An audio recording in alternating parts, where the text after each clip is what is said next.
Push is always part of us, and gravity's never a friend. Deciding on who we can trust, and finding a way to crescendo to the unknown. We'll never make it outside unless we unlock the past and release the future that we've left to die. For too long we've taken placebos, but the unknown is awakening.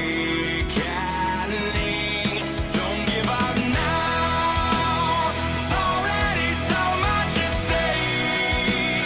If Atlas falls, I'll rise up and carry us all the way.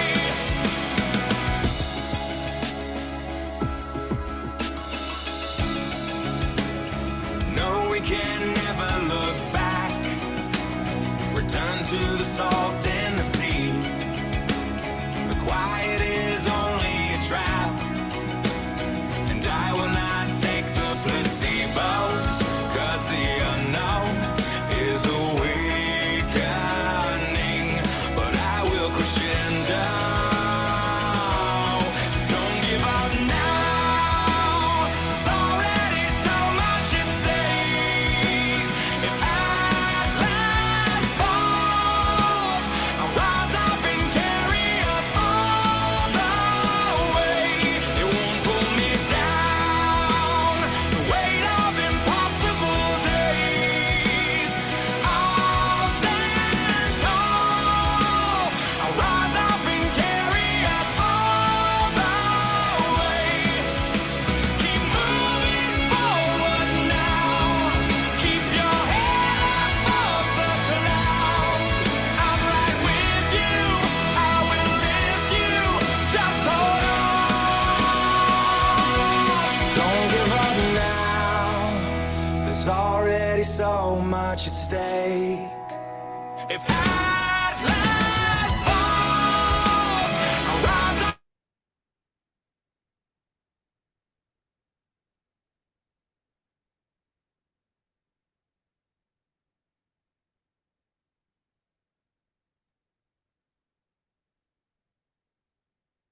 Hey guys, we'll go ahead and get started here. Appreciate everybody jumping on the call. This is our 6th installment of the speaker series. So I know we're heading into like a holiday time frame and everybody's got a million things going on, but appreciate you joining the call.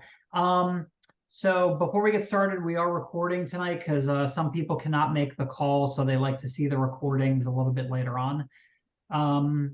Other than that, I'll wrap up with a couple of like upcoming dates of what's going on with Unity bands. But other than that, I want to introduce our guest speaker for tonight. So Jisa first joined us as an intern, and now she's volunteering with us.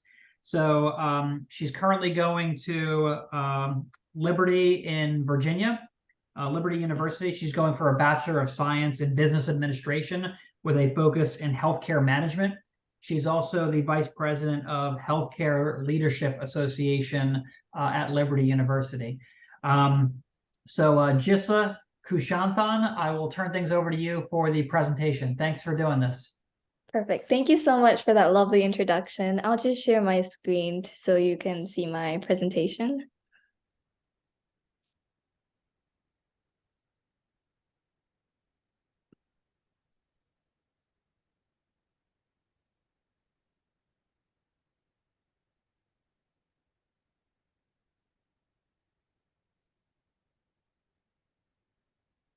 I hope you can see my screen. Perfect. So today I'll be talking about leading with care and nurturing a positive healthcare culture. I just see this as a very important topic when it comes to managing healthcare workers and leading with care, because if we don't care for healthcare workers, then they won't be able to give that care to the patients.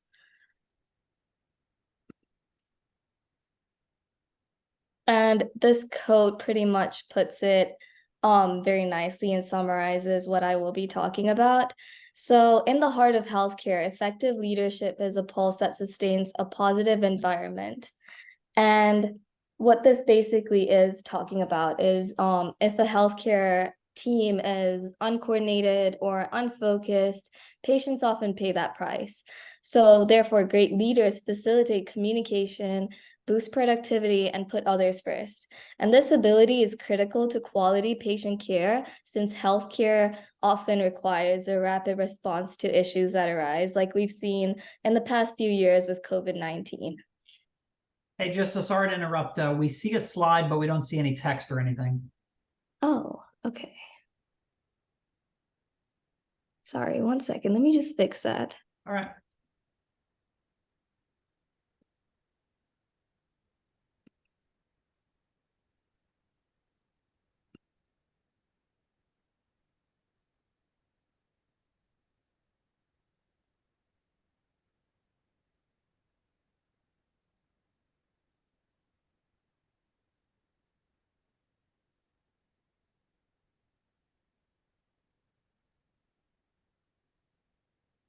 Are you able to see it now?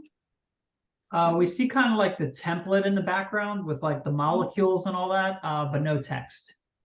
Oh, that's weird. So I don't know if like it needs to like advance one slide forward.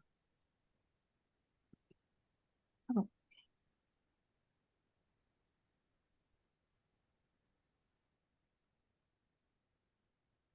Sorry about that. It's okay.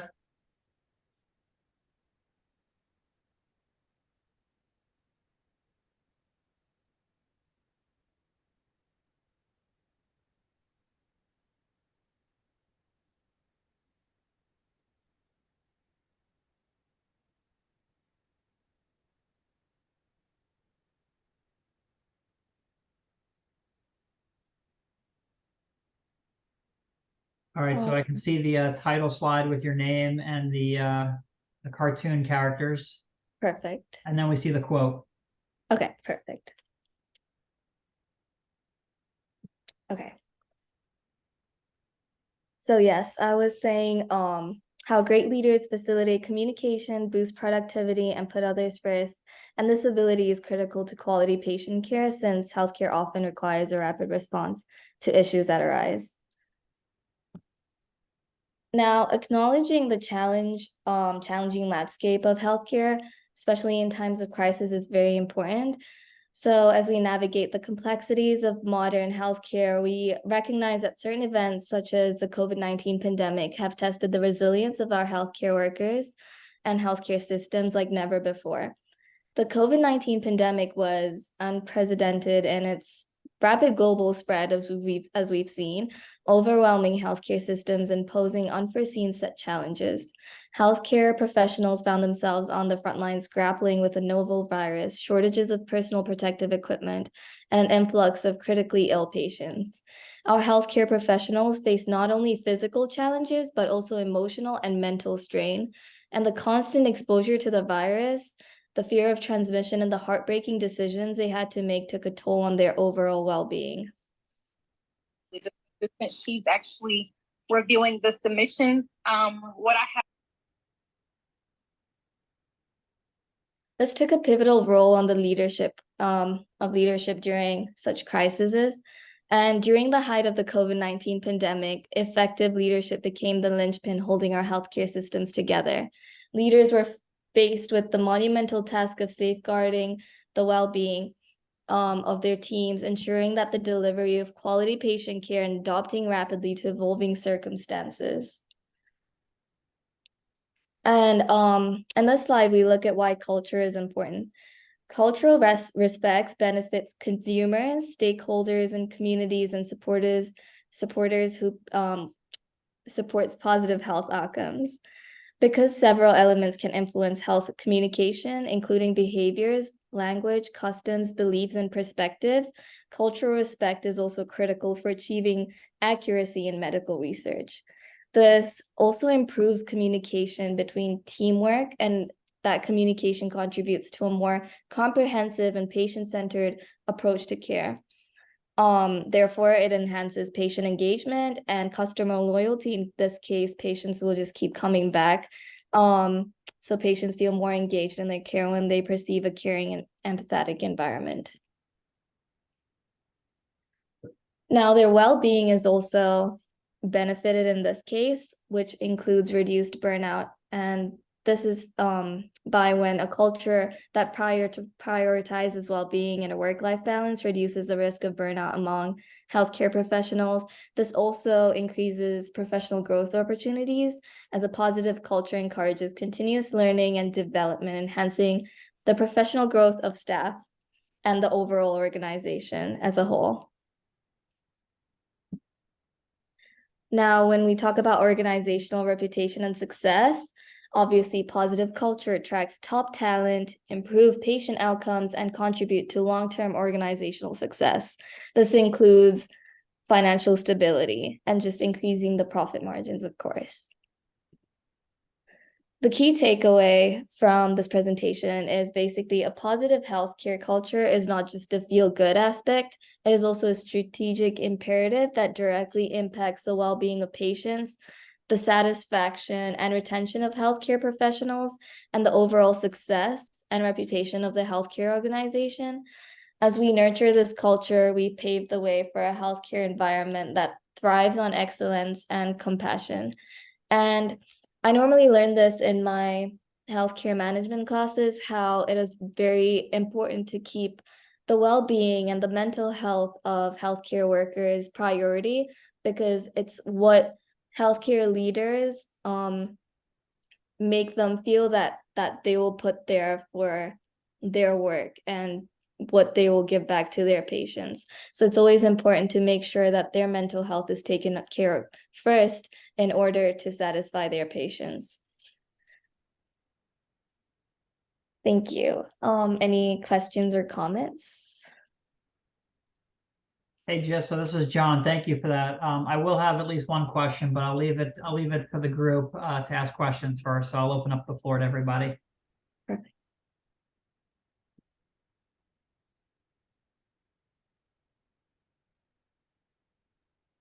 All right, I will get it started. Would you be able to share that slide that you had up that was like the key takeaway towards the end? Perfect. Okay.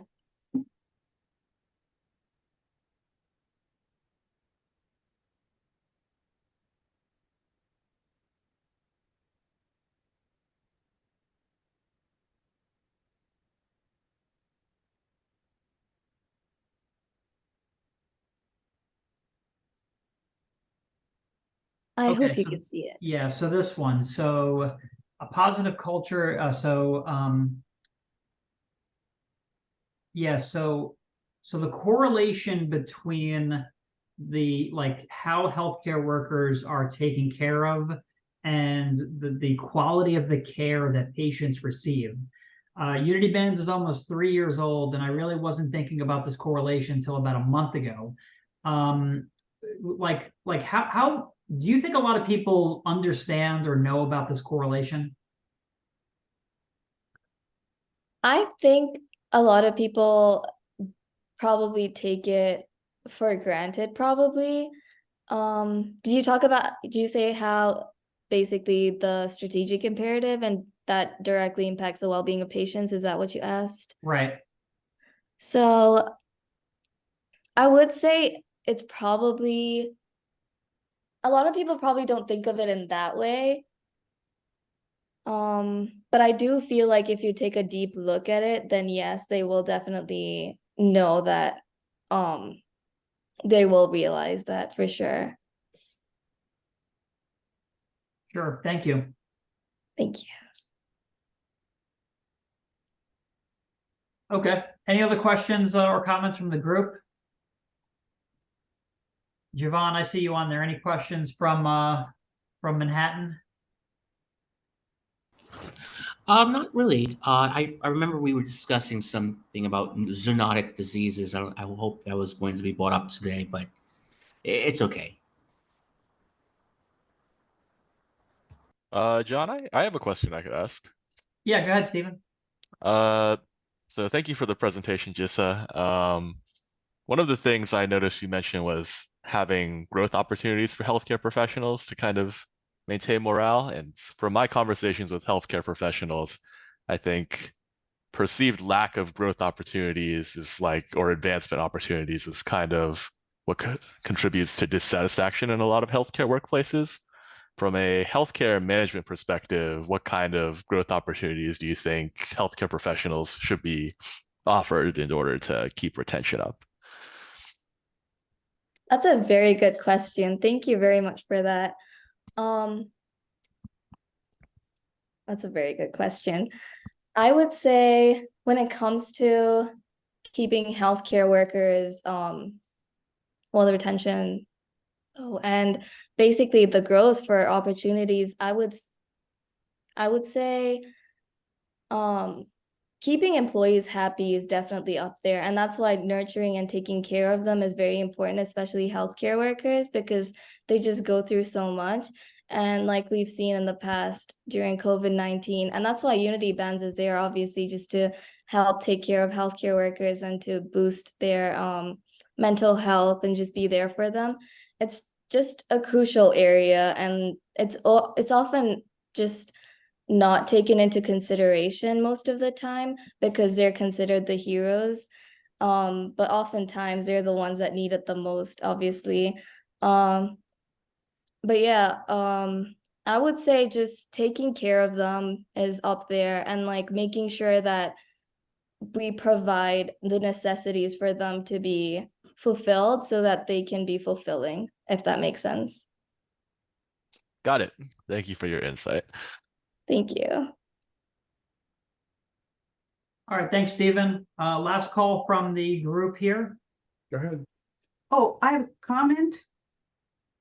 So Yeah, go having ahead. worked, Yeah, having go ahead, worked in Emery. healthcare- Speak up. having worked in healthcare for, I am retired now, but having worked in several hospitals and clinics and what have you, I think there needs to be more communication between physicians, nurse practitioners, and nurses on a regular basis, communicating as to what the nurses' needs are, since they're mostly on the front line. And in every place I worked, that never happened. The nurses would get together, complain, and nothing was done. So I think that would really boost morale. So the doctors particularly hear what they're going through, what the nurses are going through in patient care. I know I don't know if that makes, is that clear?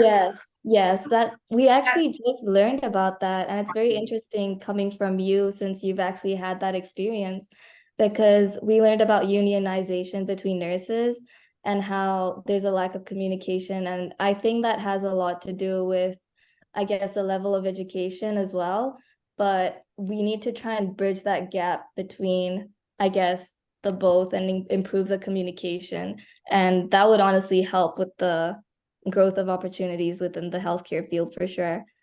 Thank you for your insight. Oh, thank you for your presentation. It was very good. Thank you.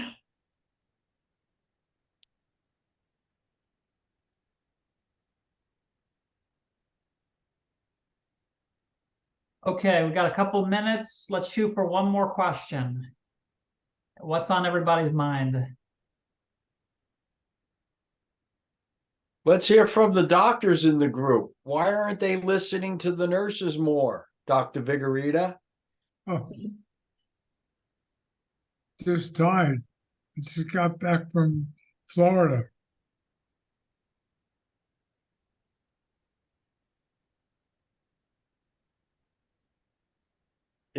It was brought up that the level of education, I assume Jisa was referring to the doctors have more years of education than the nurses. Is that what prevents the communication between the doctors and the nursing staff, or what is it? Is it just historical that's been handed down over the generations? Is it cultural? What is it? And what about other societies? I'd be curious to know in places like England or Canada or France that have different types of healthcare systems, whether there's more communication between the physicians and the nursing staff. Those are legitimate questions, I think. I have some speculation to an answer to that question. It really depends on the power dynamics and how they work according to each culture. For example, here in the United States, we have somewhat more of a level field compared to more Eastern cultures, which is more hierarchical. So, and it also depends on within the region within the United States, and I would say some regions maybe more strict hierarchy, and it also goes down to the micro level of each hospital, which hospital has they're in the social dynamics within each hospital. So it's really nuanced question, and it's very difficult to give one answer with a very broad brush. Rosemary, do the nurses enter chart notes from the nursing point of view that the doctors review? Is that communication? That wouldn't be that, no. I think one of the problems is nurses typically don't complain. They think nurses are, Florence Nightingale doesn't complain. I mean, we're in a helping profession, but when you complain, it's like, oh, the nurses are complaining. You're a helper. You're not supposed to be complaining, and that is really to the detriment of the quality of the workplace. I think we need to be more together on that. You know, I work with several nurses. Like, I'll say, "What do you think?" Don't complain. I said, "But that's ridiculous. But it's we're getting burned out here. You know, it's not." Yeah. So That I would think be maybe I the think- nursing culture, not the I think physician culture. No, it's a nursing culture. Oh, Nurses okay. typically don't complain unless things get really out of control. You don't want to be, you know, labeled as a person who's complaining or being difficult, but it really does. It really would help to be more together in that respect. Yeah, Yeah. that's how I see it. They need to be listened to. Exactly. Um, Excellent point. Listen to. I have a question. Yes. Thank you for your presentation. I was just wondering, how do you rate or measure morale? Do you wait until they quit or get burnt out or don't show up for work or complain too much? How do you actually measure the morale of your healthcare workers? That's a really good question. Well, I would assume by probably examining, well, I wouldn't say examining, but kind of observing, I guess, their actions and how they are in the workplace. Well, that's just my opinion. I'm not really sure how that would go about, but that's a really good question. And I'm sure it varies between, you know, every hospital is different in how they treat their, you know, healthcare workers. And just wondered if there's a measurement or Yeah. if are they looked at on a regular basis to see how do you know things aren't going well or if things are going really well? I mean, how do you know? Can I Jump in? May I add one more thing? Mhm. I think something that should be stressed is for nurses to be communicate with nurses how they're taking care of themselves in their off time. You know, they're giving so much all the time. They need to also be encouraged to take time for themselves, socialize with other nurses and discuss how we can take care of ourselves. Maybe we should go on a retreat. Maybe we should all join a meditation class. You know, fun things too. Just self-care. It's you have to take care. You know, when you're on a plane, they always say you put on your oxygen mask first, and then you help your child or whoever's with you. So you have to. That's so important, I think, especially in this day. Self-care. That's really important. That's a very important point. Yeah. So I think that should be encouraged more, and maybe the supervisors or the head nurses should encourage the nurses to do that and organize activities of that nature. Definitely. I definitely agree with that. Yeah. I do have a question about unionization and levels of satisfaction. Are nurses who are part of a strong labor union more satisfied than those who are part of weak or no labor unions? I would say they are, just because it's more likely that they would get what they want. Um, I'm not 100% sure, but I do believe that they are more happier and they're more satisfied compared to those in a weaker unionization. I think so. In addition to that, Jissa, Yes. it's not that they get what they want, it's that Mhm. they have a voice. Yes, With exactly. strong unions, the members feel someone is standing up for them in the boardroom. Yes. They don't Exactly. feel as alienated. What do you think? Yes, That sound about absolutely. right? Yes, Yeah. definitely. Absolutely. Yeah. Yes. That makes sense. Yes. And another follow-up question: in terms of speaking up, are nurses that are unionized more likely to speak up than nurses who are not unionized? I'm Yes, sure they are. Yes. I think so. Sure. They need strong, I think that we need a stronger union, Mm-hmm. definitely. Yeah. You wouldn't have as much burnout, and the retention rate would be better. It's really sad. Nurses are leaving the profession right and left. I mean, it's really a shame. It's a tragedy. Who's going to take care of the patients in the hospital? I mean, it's not good. It's Yes. really it's dangerous, actually. In answer to Patty's question, I think turnover rate might be one way of measuring job Yeah. satisfaction. Definitely. Certainly. I mean, yeah. It's a very interesting topic, Jissa. Thank Mm-hmm. you for that. Thank you so much for being here. Oh yeah, you're doing a great job. Keep up the good work.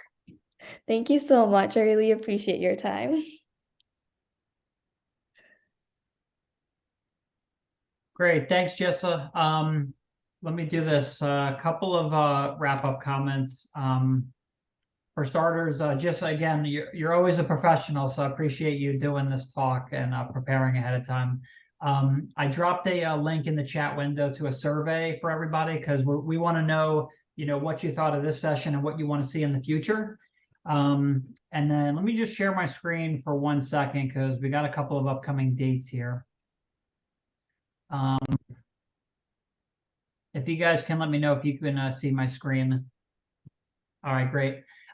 In terms of what's coming up in the near future, we have like a spin and win game going on right now online. So if you're interested in games and winning $100, we have an Instagram post. We're closing the wheel tomorrow at 8 p.m. Eastern. So if you check out our Instagram page, you could participate in the spin and win game. That's going through tomorrow at 8. In terms of speaker series over the next 2 months, we're going into the holidays, but we're still doing a couple of these sessions. So December 18th, we're having the executive director for COVID Survivors for Change.org. Chris Kocher, I've been in touch with him for a couple of years. He's a great guy. He runs this nonprofit, and it's really about sharing the COVID survivor stories, but also sharing stories for those we've lost during the pandemic. In January, on the 29th of January, 2024, we're having the executive director for Baltimore Washington Medical Center, the foundation, join us, Kathy Burke. She's been a huge fan of Unity Bands basically since we've started. I call her a fan of the bands. And she'll be talking about the Employee Assistance Fund. So think when you donate to a medical center, there's a bunch of different line items that you can donate to. One of them is the Employee Assistance Fund, and that takes care of hospital staff. These people might have run into some challenges. Maybe they are having tuition assistance problems. Maybe their house burned down, or they have food insecurity. So the Employee Assistance Fund helps out with efforts like that. And then we're looking forward to June 22nd. The announcement just went out yesterday, doing the Benefit on the Beach in Amagansett, New York. So we look forward to that. It should have hit everybody's inbox last night. So we're 7 or 8 months out, but you know, the summer will be here before we know it. Other than that, any questions before we wrap up? Okay, I appreciate everybody jumping on the call, and have a great week. We'll see you soon. Okay, thank you. Thank you. Thank you. Thank you, John. Thank you.